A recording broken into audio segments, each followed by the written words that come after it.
Tere, mina olen Jaanus Ringmäe. Ja mina olen Veiko Arumäe. Me räägime edasi sellest, et me oleme uued loodud. Ja täna vaatame natukene rohkem seda, kes me oleme Kristuses. Nüüd see sõna Kristuses on Piiblis päris mitmeid kordi mainitud, eriti just Uues Testamendis. Ja vahetevahel inimestel ei ole sellele nagu sükest praktilist rakendust. Ja vaatame täna konkreetsemalt ja vaatame kõigepealt Rooma kirja 8. peatükki ja 14. salmi. See ütleb niimoodi, sest kõik, keda iganes Jumala vaim juhib, on Jumala lapsed. Sest ei ole saanud orjapõlve vaimu, et peaksite jälle kartma, vaid te olete saanud lapsepõlve vaimu, kelles me hüüame Aba isa. Seesama vaim tunnistab ühes meie vaimuga, et me oleme Jumala lapsed. Kui me aga oleme lapsed, siis oleme ka pärijad. Nii Jumala pärijad kui ka Kristuse kaaspärijad. Et kui me ühes temaga kannatame, siis meid ühes temaga ka austatakse. Nüüd ta räägib siin ühest väga olulisest asjast, sest et me oleme Jumala lapsed. Mitmed kasutavad ka väljendit, et me oleme Jumala pojad. Nüüd see viitab seda, et meil on üks positsioon ja seisus. Ja siis nüüd ta seob selle, millega siis, see on siis sellega, et me oleme pärijad. Nüüd Jeesus suri ja tõusis surnust ülesse. Ja nüüd meile kuulub selle tõttu üks pärand. Ja see pärand ei saa meile osaks siis, kui me ise läheme taevasse, kui meie sureme. Vaid see pärand saab meile osaks siis, kui see, kes meile pärandas, suri ja nüüd on tõusnud ka surnust ülesse. Ja see pärand kuulub täna meile. Nüüd see pärand ongi just antud meile ka Kristuses. Et kui Piibel kasutab sõna Kristuses, siis läheneb seda, et meile kuulub pärand. Ja see on väga hea, et me teame, et me oleme pärijad. Sest vahetevahel kristlased elavad oma maapealse elu ja nende jaoks see ainus võit siin maa peal, mis nad on saanud, on see, et ma lähen ühel päeval taevasse. Nüüd see on tõesti väga oluline võit ilmselgelt, aga Jumal tahab ka midagi, et sa võiksid saada ka siin maa peal. Ja see, mis meile Kristuses kuulub, see ei peaks olema meie jaoks nagu üks teadmatus või saladus. Ja 1. Korintlastele 2.12 ütleb niimoodi, aga meie ei ole saanud maailma vaimu, vaid vaimu, kes on Jumalast, et teaksime, mis Jumal meile armust on andnud. Nüüd meil on ka interneti piiblikool ja alati ma olen küsinud ka selle kooli alguses inimestelt nagu üks ankeedi täitmisel üks küsimuse, et mis on Jumala tahe sinu elu jaoks. Nüüd võib-olla nad ei saa seda kõiki nüüd detailides ja nüanssides lahti kirjutada, aga alatihti ikkagi keegi jälle vastab seda, ega mina seda nüüd ei tea ja see on nagu kuidagi väga saladuslik ja teadmatu asi. Nüüd siin ta ütleb, et me teaksime, mis Jumal meile armust on andnud. Ja. Et Piibel räägib ka Jumala plaaniga seoses ka, et me teaksime, mis on Jumala plaan meie jaoks. Nüüd Jumal tahab meile seda ilmutada ja anda meile selge arusaamise. Ja sellest ka, kui me räägime sellest, mis meile kuulub, mis meie pärandi osa on, Jumal tahab, et me seda teaksime. Nüüd sõna teadma selles kontekstis ei viita mitte ainult lihtsalt informatiivsele teadmisele, vaid see räägib ka just sellele, et see on saanud meie südames meile ilmutatud. Nüüd need on kaks eri asja tegelikult ja südames ilmutus on midagi sellist, mis on tõesti, vahest me kasutame väljendit ka, et see on nagu meile kohale jõudnud. See on meile tõesti meie südames üks selgus selle koha pealt tulnud. Ja Jumal tahab et me teaksime, mis meile armust on antud. Nüüd me võiksin päris palju järjest asju välja käia, aga on 3 väga põhilist asja, mis meie elu tänasel päeval puutub, mis Jumal meile armust on andnud. Esimene neist on siis uus sünd. Seesama, et me oleme saanud päästetud, meil on igavene elu, me oleme minemas taevasse. Nüüd see on kõige esimene väga oluline asi tegelikult. Nüüd selle juures lisaks sellele tänasel päeval kuulub meile ka juba tervenemine. Ja see kuulub ka samuti meile Kristuses. See, et Jeesus on kandnud meie haigused, kandnud meie tõved ja see tervis kuulub täna meile. Mitte alles siis, kui me taevasse saame. Ja samuti 3. asi on see, et Jumal tahab täita ka meie vajadused külluslikult. Nii et see puudutab ka finantse, see puudutab ka asju, mida me vajame eluks ja Jumala kartuseks. Ja Jumal tahab kõiki nendes 3 alas näidata ennast meile ja meil peab olema see selgus, mis meile selle läbi kuulub. Kuna me oleme Jumala lapsed, siis need asjad tegelikult kuuluvad meile.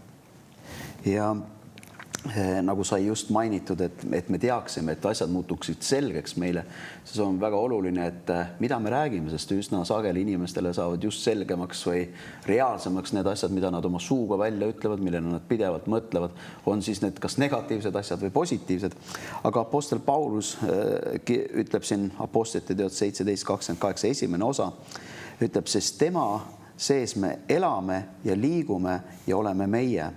Nüüd mida rohkem me räägime sellest, kes me oleme Kristuses, mida me saame teha, mis meile kuulub, milline saab meie tulevik olema, seda reaalsemaks see meile muutub ja seda kergemini me hakkame selle sees käima.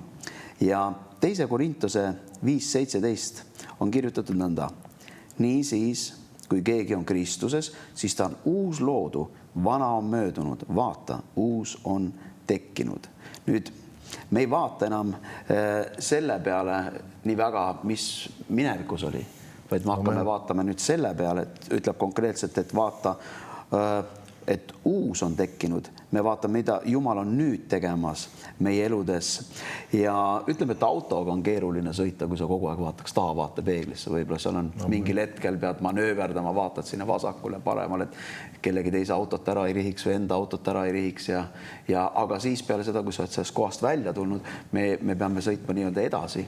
Me peame edasi liikuma ja aeg-ajalt vaatame tagasi korraks, et püsida õige tee peal või et me ei sõidaks kellelegi ette liikluses. Aga väga palju või sarnane on see mõte isegi meie elus, et me ei saa vaadata tagasi pidevalt ja tahtes liikuda edasi. Me peame vaatama edasi selle peale, mis on meie ees ja apostel Paulus julgustas seda tegema.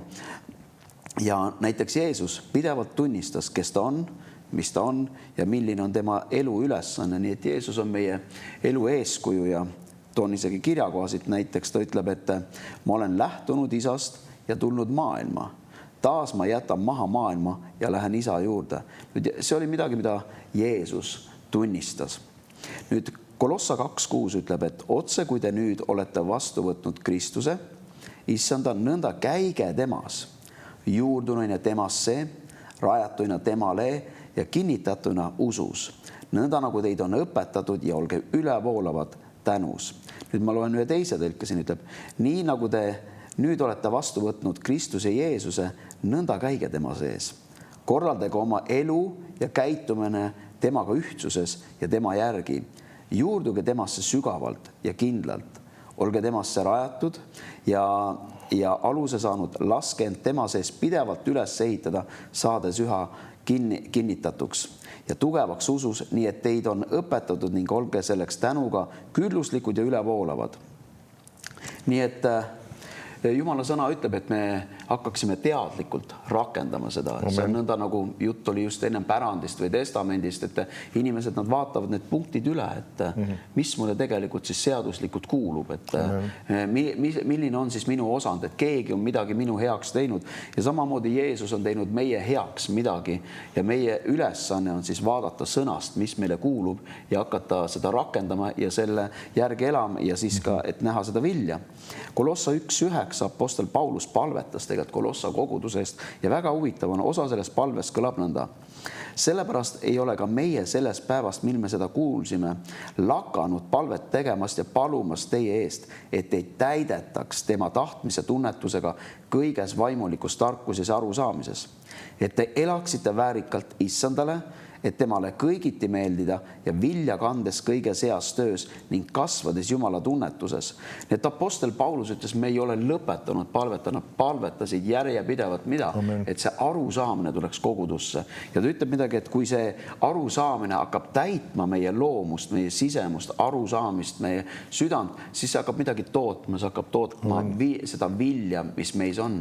Et me muutume üha enam Kristuse sarnaseks ja see, kuidas me hakkame elus otsuseid tegema, see, kuidas me hakkame elu nägema, see on vastavalt sellele sõnale, mis Jumala sõna on siin öelnud.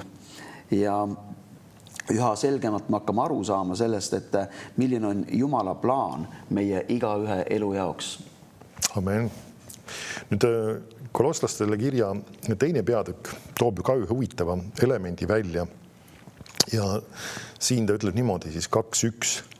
Sellepärast ma tahan, et teil oleks teada, kui suur võitlus mul on teie eest ja laudikealaste pärast, kõikide pärast, kes mu palet lihas ei ole näinud.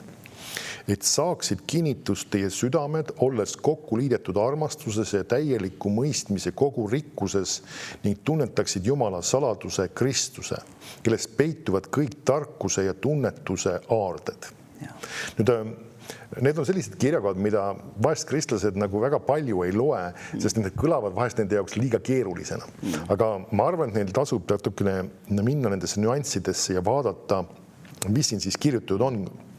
Ja esiteks ta ütleb seda, et tal on võitlus nende pärast. Nüüd me näeme seda, et ta nimetab tegelikult palvet võitluseks. Nüüd see ei tähenda seda, et ta niivõrd on kuradiga võitlemas kogu aeg, vaid see on tegelikult väga paljus ka võitlus, et käia usus, võitlus ka, et olla püsiv palves. Need on samad asjad ja tegelikult väga paljus need on seotud just ka meie lihaga ja samas ka see on seotud meie nii-öelda, ütleme, arusaamiste ja ka meie usukindlusega, see, mis tuleb Jumala sõnast tegelikult. Ja siis ta toob välja, mida ta palus nende eest siis. Et ütleb, et saaksid kinnitust nende südames ja oleks kokku liidetud armastuses. Me näeme, et ta palub tegelikult just, et üks teine kirjakoht viitab sellele ka, kus palutakse, et just nad kasvaksid armastuseks. Ja näeme ka, et just see armastuse element on midagi sellist olulist, mis on väga vajalik kristlastel, et nad võiksid olla edukad elus. Sest et Piibel ütleb, et ka meie usk töötab armastuse kaudu. Et väga paljud asjad on sellega seotud, sest et Piibel ütleb ka, et Jumal on armastus. Ja siis ta ütleb edasi siin täieliku mõistmuse kogu rikkusesse ning tunnetaksid Jumala saladuse. Nüüd, millest ta räägib siis? Et me mõistaksime seda tohutut rikkust, mis Jumal on meile andnud. Nüüd sa ei räägi mitte ainult materiaalsest, ta räägib ka materiaalsest, aga ta räägib ka nendest imelistest asjadest, kogu sellest pärandist, kõigest, mis meil on Kristuses. Et meil oleks see arusaamine. Nüüd meil on põhjust võtta ka neid palveid eeskujuks enesele. Meil on, ütleme, Efesuse kirja alguses, ütleme, ka mõned palved, mis Paulus palus ja ka kolosslastele kirja alguses, ennem sa lugesid ka seda palvet, mis paluti. Ja need on hea võtta meile oma enda isiklikus palveelus eeskujuks, kui me palume siis kas kaaskristlaste eest või ka isegi iseenda eest. Nüüd üks viga, mida vahel päris paljud kristlased ja ka isegi kogudused teevad, on see, et koguduste palvekooslekud koosnevad väga paljust sellest, et nad paluvad kogu aeg inimeste nende loomulike vajaduste eest. Et keegi on haige ja kellelgi on mingisugused probleemid, kellelgi on mingid alkoholiprobleemid, erinevad segadused ja asjad. Ja need on need loomulikud vajadused. Nüüd meil on vaja nende inimestest paluda. Aga nüüd võiks küsida, et kas Paulusel ajal või tema ajal ei olnud kogudustes sarnaseid probleeme inimestel. Kindlasti olid. Aga mida ta palub? Ta palub tegelikult nende vaimuliku tugevuse eest ja vaimus kasvamise eest ja erinevate sükeste väga oluliste elementide eest. Just ka see arusaamine, mis meile kuuluks ja see sama tarkus ja tunnetus jõuaks neile kohale. Ja iva ongi selles, et kui me neid asju palume inimeste eest, siis tegelikult need loomulikud vajadused saavad ka täidetud.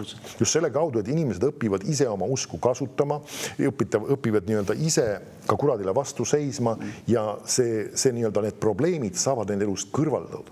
Sest kui me palume ainult nende loomulike vajaduste eest, siis see näeb tegelikult väga paljus välja, on see, et me tegeleme ainult selle pinnapealse osaga.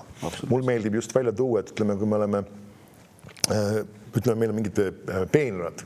Ütleme, kevadisel ajal sa külvad sinna siis mingid seemned maha, ütleme näiteks porgandit, ja siis mingil hetkel nad hakkavad sul siis kasvama sealt. Ja see porgand tuleb välja, aga äkki sa avastad, et sinna peenrale on ilmunud mingisugused muud umbrohud ja asjad ka. Ja siis, kui sa lähed seda rohima, siis eriti kui seal näiteks on orasrohi kasvamas või taolist, siis sa ei võta lihtsalt kääre ja ei lõika porgandite ümbert lihtsalt puhtaks sellest umbrohust, või sa tõmbad selle koos juurikaga välja. Sest muidu ta hakkab sealt uuesti kasvama ja see töö on üsna ebaefektiivne ja see tulemusest ei ole eriti kauaks. Nüüd see on see, mida ka kristlastega vahest tehakse, on see, et palutakse just selle pinnapealse eest. Üritatakse kõrvaldada need välised probleemid, et siis läheb asjad jälle paremaks, aga tegelikult me peame minema süvitsi. See on seesama, et just inimesed saavad selle tarkuse, saavad selle ilmutuse Jumala sõnast ja saavad need olulised elemendid. Ja et me peaksime just neid asju palves eeskujuks võtma.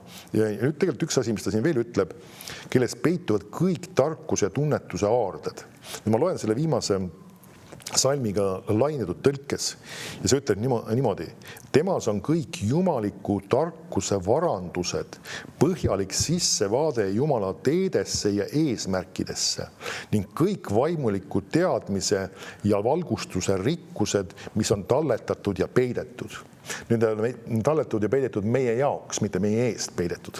Nüüd üks huvitav asi, me näeme siin, et Kristuses on tohutud varandused meie jaoks valmis pandud. Ja samas ka just seesama sissevaade Jumala teedesse ja eesmärkidesse. See on see, mille ma viitasin, et Jumal tahab, et me teaksime, mis on tema plaan. Nüüd need samad on meile Kristuses. Kui me oleme uued loodud, siis me oleme Kristuses. Ja meil on tänasel päeval ligipääs nendele asjadele. Selle samale tarkusele, sellele, et me mõistame, missugused on need Jumala teed ja temaga eesmärgid. See on ka just oluline asi on see, et mis Jumal tahab, et me teeksime, aga et me teaksime ka, miks ta tahab, et me teatud asju teeksime. See on see eesmärgid. Nii et tegelikult kristlased peavad liikuma edasi teades, mis nad peavad tegema ja miks nad peavad tegema. Nüüd ma loen veel 1. Korintlastele 1:30. Ütleb niimoodi, et temast on teie olemine Kristuses, kes on saanud teile tarkuseks Jumalat ja õiguseks ja pühitsuseks ja lunastuseks, et oleks nõnda, nagu on kirjutatud, kes kiitleb, see kiidelgu issandast. Nüüd me näeme siin, et ta on saanud meile siis tarkuseks Jumalalt. Ma loen tegelikult siia ka jälle laiendud tõlkes, et see toob nagu need detaile ja nüansse veel rohkem välja. Ütleb, et temast Jumalast on meile teie elu Kristuses Jeesuses, kelle Jumal on teinud meile Jumala tarkuseks, avaldades meile pääste jumaliku plaani tundmise, mis oli varem varjatud ja nüüd on ilmsiks saanud. Ja me näeme, et seesama tarkus ongi see päästeplaani kogu selle sisu. Siis ta ütleb meie õiguseks, tehes meid õigeks ja pannes meid õigesse seisu Jumala ees. Nüüd me peame teadma, et me oleme õigeks tehtud Jumalat, sest me oleme natuke siin rääkinud. Ja siis ta ütleb meie pühitsemiseks, tehes meid puhtaks ja pühaks. Nüüd sõna pühitsemine räägib ka sellest, et me oleme eraldatud kõigest ebapühast. Ja meie lunastuseks varustades meid lunahinnaga igavesest patukaristusest. Nüüd me näeme, Jumal on niivõrd palju sellesse sisse pannud ja kõik see on meile kättesaadav Kristuses. Ja kuna jutt juba läks laiendatud piiblitõlke peale, siis ma loen ka siit 2. Korintuse 5:17 laiendatud tõlke ütleb, niisiis, kui keegi on Kristuses, siis ta on uus loodu, vana on möödunud, vaata, uus on tekkinud. Seega, kui keegi on juurdunud Kristusesse ehk Messiasse, on ta uus loodu tervikuna. Vana, eelmine moraalne ja vaimne seisund on kadunud. Vaata, värske ja uus on tulnud. Mulle meeldib ka värske ja uus on tulnud. Siin on vesi klaasis, on uus, on värske ja kui me joome seda, siis see on kosutav. Ja Living Bible ütleb, kui keegi saab kristlaseks, saab tema seesmiselt täiesti uus inimene. Ta pole enam endine, uus elu on alanud. Nüüd apostel Paulus Galaatia kirjas kirjutab, et ta palvetas innukalt ja võrdles seda otse kui sünnitamisega, ta kandis kristlaseid, noori kristlased, kes olid oma elu andnud Jumalale, nad olid nii-öelda selle esimese otsuse ära teinud, nad olid tulnud sellise innuga kogudusse, aga mingil hetkel ta sai aru, et nad on ikka veel lihalikud ja tegelikult sealt kirjadest on näha ja ta ootas, et nad tegelikult kasvaks nüüd selles kohas, kuhu nad on tulnud nagu järgmisele tasemele ja mida ta teeb, on see, et ta ütleb, et Galaatlastele 4:19 ütleb, mu lapsukesed, kelle pärast ma nüüd jälle olen lapsevaebas, kuni Kristus teie sees saab kuju. Nii et see on oluline, et me ei jää selle koha peale, kus kohas me oleme, vaid et me liigume kogu aeg edasi. Ja vaadates inimeste elusid, kes tegelikult isegi kogudusse on tulnud, mõtlen kas või hilisemal ajal, inimesed, kes on otsustanud, teinud otsuse Jumala ees, et liikuda edasi koos Jumalaga ja nad on näljased ja näed, kui kiirelt nad kasvavad tegelikult. Need, kes on nii-öelda võtavad kuidagi viisi leigelt seda, vahel lähen kogudusse, vahel ei lähe, on sellised lõdva suhtumisega ja sa võid näha, et on näha ka, nad ei liigu elus edasi niimoodi sellise kiirusega. 1. Peetruse 2:1 Peetrus kirjutab, et siis pange nüüd maha kõik kurjus, see on meie otsus maha panna ja kõik kavalus, silmakirjatsus ja kadedus ja kõik keele kandmine. Need on asjad, mida inimesed nagu loomu poolt teeks. Nüüd ütleb, ning himustage otse kui vastsündinud lapsed vaimset täis piima, et te selle läbi võiksite kasvada õndsuseks. Nii et me teadlikult, meie otsustame panna maha selle vana elu, see, mis on negatiivne, see, mis on nii-öelda omane maailmale. Me otsustame panna selle maha ja me näeme sõnast, kuidas Jumal soovib, et me käituks, kuidas me mõtleks, sest ta ütleb, et me uuendaks oma meelt. Ja ma korraks toon välja näite Jeesusest. Luuka 2.40 ütleb, et lapsuke, siis Jeesus kasvas ja sai tugevaks ning täitus tarkusega ja Jumala arm oli tema peal.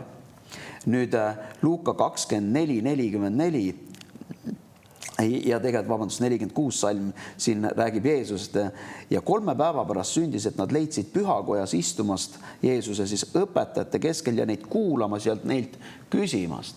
Ja see Jeesus ise, kui tema teekonna peal, tema oli selline, kes jättis meile eeskuju, ta uuris, ta küsis, ta läks sügavuti sõnasse ja Piibel ütleb, ta kasvas, ta arenes. Ja Luuka 24.44, kui Jeesus on nüüd surnust üles tõusnud, ütleb ta midagi väga, väga huvitavalt, et need kõned, mis ma teile rääkisin veel teie juures olles, sest kõik peab täide minema, mis on kirjutatud minu kohta Moosese käsuõpetuses, prohvetes ja lauludes.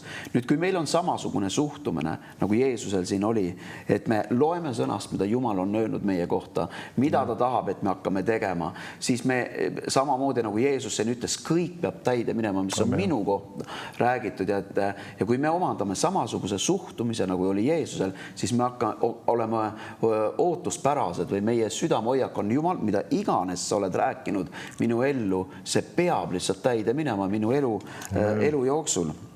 Nüüd üks asi, mida Jumala sõna ütleb, et mis peab täide minema meie kõigi eludes on 2. Korintuse 5.18 ütleb, et aga kõik on Jumalast, kes meid on iseenesega lepitanud Kristuse läbi ja on meile andnud lepitusameti. Kujutad see ette, meil on amet antud, sest Jumal oli Kristuses ja lepitas maailma iseenesega ega arvanud neile nende üleastumisi süüks ja on pannud meie sisse lepitussõna. Seepärast me oleme nüüd käskijalad Kristuse asemel, otse kui manitseks Jumal meie läbi. Me palume Kristuse asemel, andke endid lepitada Jumalaga. Tema on, kes ei teadnud mingist patust, meie eest teinud patuks, et saaksime Jumala õiguseks tema sees. Nii et kui me tulime ja andsime oma elu Jumalale, me saime endale ameti. Ja see amet on, et nüüd ma olen Jumala asemel, Jumal täidab meid tõega, täidab meid oma sõnaga ja nüüd see hakkab läbi meie voolama teiste inimesteni. Amen.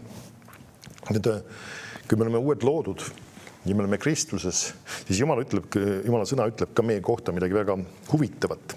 Ja see on Efesestele 2.10. Ta ütleb, sest meie oleme tema teos Kristuses Jeesuses, loodud headele tegudele, mis Jumal on enne valmistanud, et me käiksime nendes. Nüüd, hea on kindlasti lugeda siin ka mõningaid teisi tõlkeid ja mul meeldib lugeda seda laiendatud tõlget. Nüüd, see on selline huvitav tõlge, mis tegelikult toob välja kõikide sünonüümidega, vahest isegi mõnda sõna nagu korrates erinevate sünonüümidega, need samad mõtted, mis on siin selles Piiblis, sellepärast ta nimi ongi laiendatud tõlge. Ja siin ta ütleb niimoodi siis, sest me oleme Jumala enda meistri teos, tema käsitöö. Nüüd see on midagi väga huvitavat. Ma usun, et kindlasti see puudutab, kuigi ta räägib praegu sisemisest inimesest eelkõige, aga see puudutab ka väliseid asju. Vaate vahel inimestel on niivõrd nagu iseennast nagu isegi alavääristav ja selline väärtusetuks tegev mõttelaad. Nad lähevad peegli ette ja siis nad ütlevad, ma olen nii kole ja mul see on siin ja teine on siin ja nina on liiga kõver ja kõrvad on liiga, ma ei tea, peast eemal ja igast asju, igast probleeme inimestel on. Ja siis inimesed leiavad igast ime asju, küll see ei sobi ja too ei sobi ja mis iganes veel. Ja siis mõned inimesed lõpuks lähevad isegi lausa hakkavad igast plastilisi operatsioone ja asju tegema selle jaoks. Ja tegelikult, kui seal tõsiselt ei ole midagi nii-öelda mingisugust tõesti puuet või sellist probleemi, ma ei leia, et selleks väga mõttekas, sest et Jumal ütleb, et me oleme tema meistri teos. Ja see puudutab kindlasti ka meie füüsilist ihu. Ja samas Jumal on meid loonud ühe kindla eesmärgiga. Ja siin ta ütleb Kristuses Jeesuses, ma loen siis seda laiendatud tõlget edasi, uuesti loodud, uuesti sündinud. me oleme siis uuesti loodud ja uuesti sündinud. See on ka üks väga oluline asi tegelikult, et me saame aru seda, et see kõik, kogu see vana, kõik on see möödas. Me oleme uueks saanud, nagu sa lugesid, just mulle meeldib see Living Bible'i tõlge, mis sa ütlesid ka, et uus elu on alanud. Ja, täpselt. Täiesti uus elu. Et see on see uus elu, mis me oleme elamas sellepärast, et me oleme seesmiselt uueks saanud. Ja ütleb, et me oleme uuesti sündinud ja ütleb milleks? Selleks, et me teeksime neid häid tegusid. Nüüd vaete vahel mõni ütleb, et aga me ei saa ju tegudest õigeks. Jah, ei saa, aga siiski Jumalal on meie jaoks pandud need head teod valmis. Et me teeksime neid, miks pärast, kuna me oleme muutunud seesmiselt, siis meie elu peab ka väliselt muutuma. See tähendab seda just ka selle viisi kaudu, kuidas me tegutseme, mismoodi me elame, mis me teeme.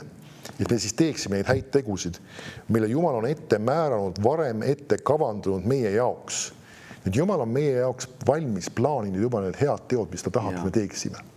Nüüd, see ei ole mitte määratus, et me lihtsalt leiame ennast neid asju tegema. Ta on need valmis planeerinud, aga meie oleme need, kes peame neid tegema hakkama. Aga see on hämmastav tegelikult, et Jumal on meie elu valmis plaaninud, ta on selle valmis kirjutanud juba, mis ta tahab, ja sinna sisse ei ole kirjutatud häda, viletsust, haigusi, puudust, vaesust, segadust, depressiooni. See ei ole see, mis Jumal on plaaninud meie jaoks. Nii mõni ütleb, et no ka sellised asjad ju juhtuvad inimeste elus. Nüüd iva ongi selles, et kurat on tulnud varastama, tapma ja hukkama. Ja me peame olema need, kes otsustame valida usu läbi ja kasutades ka oma meelevalda selle, et me käime nendes Jumala poolt valitud asjades. Absoluutselt. Ja siin ta ütleb, et me käiksime siis neis, need samad head teod siis, elades head elu, mille ta on eelnevalt korraldanud ja valmis teinud, et me seda elaksime. Kiitus Jumalale, Jumal on meie jaoks pannud hea elu valmis. Amen. Mõni ütleb, et see eduteoloogia ja kõik õigel asjad ei lähe alati hästi edukalt. Nüüd see on see põhjus, miks inimestel ei lähe kõik asjad hästi, et nende suu räägib ja nende süda usub seda. Ja, absoluutselt. See on see, et nad ootavad viletsust, nad ootavad läbikukkumist, nad ootavad ebaõnnestumist ja kurat näeb võimalust ja korraldab selle. Sest me näeme seda, kuidas Jumal on pannud paika selle, kui me võtame tema sõna, kui me mõtiskleme seda, kui me paneme seda oma suhu, siis meie käsi käib hästi. Seda räägib muidu Joosu 1.8 selles mõttes. Ja me näeme, see on Jumala plaan. See, et me täna võib-olla ei ole käimas täis edus, Jumal tahab selle muuta selle läbi, kui me rakendame tema sõna. Ja siit see sõna paistab ka just välja. Hea elu on meie jaoks valmis pandud. Miks me peaksime elama ühte viletsat, häbiväärset või haletsusväärset elu, olles haigena, puuduses, segaduses, kui Jeesus on kõik haigused kandnud, kui Jeesus on pakkunud meile hea elu, Jumal on selle veel valmis pannud. Ja nüüd kõige huvitavam on selle juures see ka just, et ta seob selle sellega, kelleks me oleme loodud. Et seesama uus loodu, ta on loodud selliseks, et elada seda head elu ja uut elu. Et see hakkab meie loomusest peale. See, et seesama uus loodu Kristus Jeesus ei ole loodud elama ühte haiget, viletsat, depressioonis, segaduses, puuduses elu, vaid ta on loodud elama ühte elu Kristuses. Mismoodi Kristus elas? Tema vajadused olid täidetud. Ta oli terve. Ta käis rahus. Ta elas rõõmus. Ja me näeme, need elemendid kõik on Jeesus elus olemas ja ta andis meile eeskuju, et me võiksime neid asju täpselt samamoodi kogeda ja nendes asjades elada. Niisiis me oleme Jumala meistri teos. Mitte lihtsalt mingisugune, ma ei tea, võib-olla kõlab väga plangilt mingi plätserdis, vaid see on meistri teos. Ja Jumal on meie jaoks pannud valmis ühe hea elu. Ja tahab, et me tõesti selle valiksime ja selle võtaksime, sest see on see Jumala eesmärk kõigi meie jaoks.